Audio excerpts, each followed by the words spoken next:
అధికారులతో సీఎం చంద్రబాబు సమావేశంలో చాలా సీరియస్ ఇంటరాక్షన్ ఇచ్చారు. ఏ అధికారి ఎక్కడ సరిపోతారో వారిని అక్కడ నియమించామని భావిస్తున్నాను. అందుకోసం చాలా కసరత్తు చేశాం. నేను మిమ్మల్ని నమ్ముతున్నాను. మీరు నన్ను నమ్మండి. కలిసి ముందుకెళతాం. అంచనాల్ని అందుకునేలా అందరూ పనిచేయాలి. గతంలో కొందరు అధికారుల పనితీరు అంత బాగలేకపోయినా, ఫలితాలు కనిపించకపోయినా చూసి చూడనట్లు ఉండేవాణ్ణి. మరిన్ని అవకాశాలు ఇచ్చేవాణ్ణి. ఇకపై అలా ఉండదు. అధికారుల పనితీరు ఎప్పటికప్పుడు సమీక్షిస్తాను. ఒకేసారి అవకాశం ఇస్తాను. దాన్ని అందిపుచ్చుకొని బాగా పనిచేసిన వారిని మరింతగా ప్రోత్సహిస్తాను. పని చేయని వారికి థ్యాంక్స్ చెప్పేసి కొత్త వారిని చూసుకుంటానని ముఖ్యమంత్రి చంద్రబాబు అధికారులకు స్పష్టం చేశారు.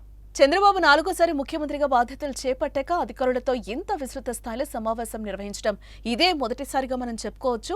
వచ్చే 5 ఏళ్లలో ప్రభుత్వాన్ని నడపాలనుకుంటున్న తీరు, ప్రాధాన్యతలను ఆయన స్పష్టంగా తెలియజేశారు.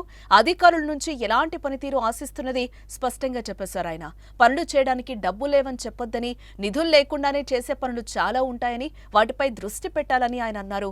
కేంద్రం నుంచి శాఖల వారీగా రాష్ట్రానికి అవసరమైన సాయం తెచ్చుకునేందుకు ఇప్పటికే ఎంపీలు, మంత్రులతో బృందాన్ని ఏర్పాటు చేశామన్నారు.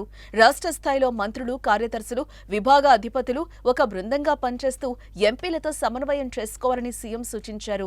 అధికారులు మానవీయ కోణంలో పనిచేయాలని అన్నారు. పేదరిక నిర్మూలన ప్రధాన లక్ష్యం అన్నారు. ఇదివరకు తాను మాత్రమే పరిగెత్తేవాడినని, ఇప్పుడు మంత్రులు, అధికారులు కూడా పరుగు పెట్టాలని సీఎం చంద్రబాబు స్పష్టం చేశారు.